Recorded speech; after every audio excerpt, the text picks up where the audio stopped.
कभी सोचा नहीं था। एक दशक पहले तक विश्वास ही नहीं हो पाता था कि भारतीय रेल का इतनी तेजी से बिजलीकरण होगा। एक दशक पहले तक ट्रेन में स्वच्छता, स्टेशन पर सफाई, ये तो बहुत बड़ी बात मानी जाती थी। आज ये सब रोजमर्रा की जिंदगी का हिस्सा बन गए हैं। एक दशक पहले तक मानव रहित फाटक भारतीय रेल की एक पहचान बन चुकी थी, एक आम तस्वीर थी। आज ओवरब्रिज, अंडरब्रिज से वे रोक-टोक और दुर्घटना रहित आवाजाही सुनिश्चित हुई है। एक दशक पहले तक लोगों को लगता था कि एयरपोर्ट जैसी आधुनिक सुविधाएं सिर्फ पैसे वाले लोगों के ही भाग्य में है। आज गरीब और मिडिल क्लास के लोग रेलवे स्टेशन पर भी एयरपोर्ट में जैसी सुविधा होती है ना, वो सुविधा रेलवे में सफर करने वाला मेरा गरीब भाई बहन भी उसका लाभ ले सकता है। साथियों, दशकों तक रेलवे को हमारे यहां की स्वार्थ भरी राजनीति का शिकार होना पड़ा, लेकिन अब भारतीय रेलवे देशवासियों के लिए ईज ऑफ ट्रैवल का मुख्य आधार बन रही है। जिस रेलवे के हमेशा घाटे में होने का रोना रोया जाता था, आज वो रेलवे परिवर्तन के सबसे बड़े दौर से गुजर रही है। ये सब कुछ आज इसलिए हो रहा है क्योंकि भारत 11वें नंबर से छलांग लगाकर 5वें नंबर की अर्थव्यवस्था बना। 10 साल पहले जब हम 11वें नंबर पे थे, तब रेलवे का औसत बजट 45,000 करोड़ रुपए के आसपास रहता था। आज जब हम 5वें नंबर की आर्थिक ताकत है, तो इस वर्ष का रेलवे बजट 2.5 लाख करोड़ रुपए से अधिक का है। आप कल्पना कीजिए, जब हम दुनिया की तीसरी बड़ी आर्थिक महाशक्ति बनेंगे, तो हमारा सामर्थ्य कितना अधिक बढ़ेगा।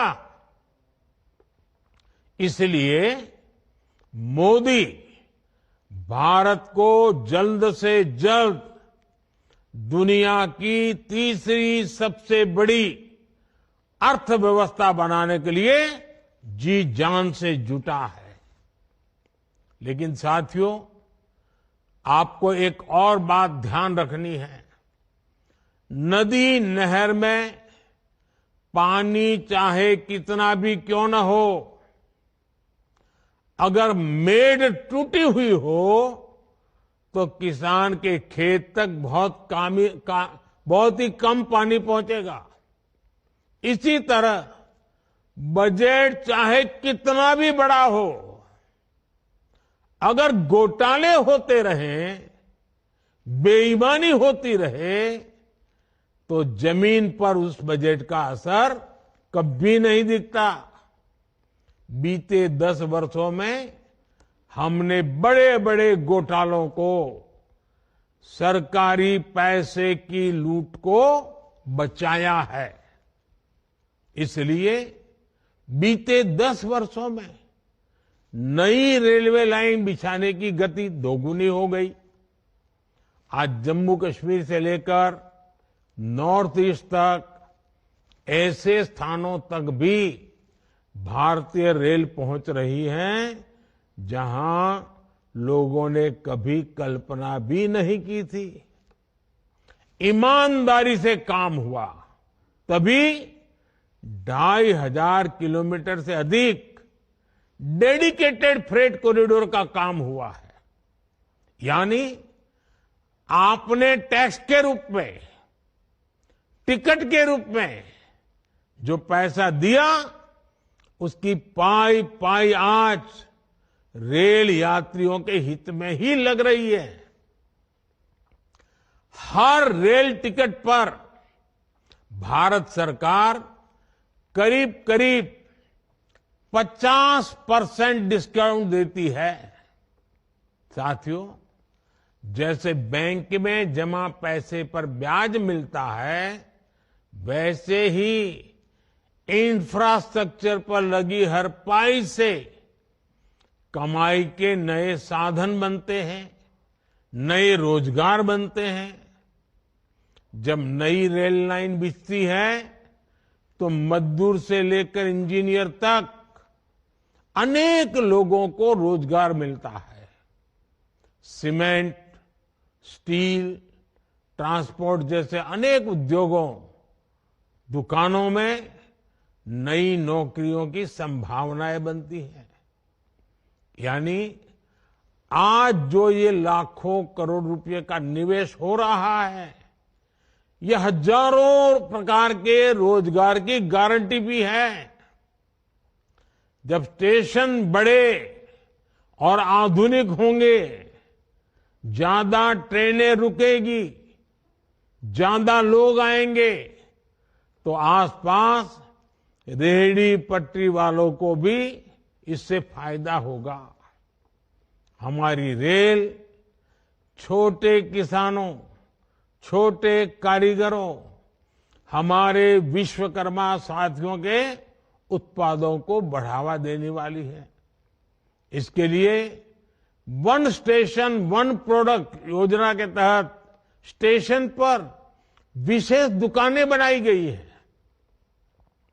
हम रेलवे स्टेशनों पर हजारों स्टॉल लगाकर उनके उत्पाद बेचने में भी मदद कर रहे हैं।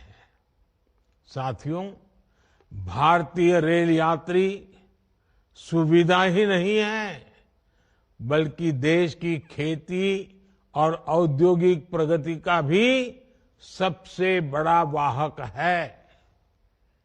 रेल की गति तेज होगी तो समय बचेगा। इससे दूध, मछली, फल, सब्जी ऐसे अनेक उत्पादन तेजी से मार्केट पहुंच पाएंगे। इसमें उद्योगों की लागत भी कम होगी। इससे मेक इन इंडिया को, आत्मनिर्भर भारत अभियान को गति मिलेगी। आज पूरी दुनिया में भारत को निवेश के लिए सबसे आकर्षक माना जा रहा है। इसका एक बड़ा कारण ये आधुनिक इंफ्रास्ट्रक्चर भी है।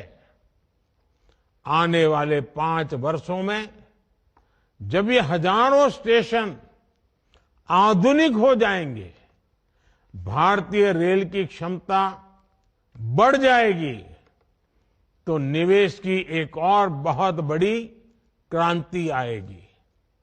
भारतीय रेल को अपने कायाकल्प के इस अभियान के लिए मैं एक बार फिर अनेक अनेक शुभकामनाएं देता हूं और सभी देशवासियों को भी एक साथ इतना बड़ा कार्यक्रम का हिस्सा बनना, एक ही कार्यक्रम में लाखों लोगों का जुड़ना, सभी आदरणीय मुख्यमंत्रियों का समय निकालना, गवर्नर जी का समय मिलना, ये अपने आप में आज का ये कार्यक्रम शायद हिंदुस्तान में एक अनेक प्रकार की नई संस्कृति को लेकर के आया है। मैं मानता हूं ये रचना बहुत ही उत्तम प्रकार की आज के कार्यक्रम में रचना बनी है। आगे भी हम इसी प्रकार से समय का सर्वाधिक अच्छा उपयोग करते हुए विकास की गति को एक साथ चारों दिशाओं में तेजी लाएंगे। ये आज हमने देख लिया है। आपको भी मेरी बहुत बहुत शुभकामनाएं हैं। बहुत बहुत धन्यवाद।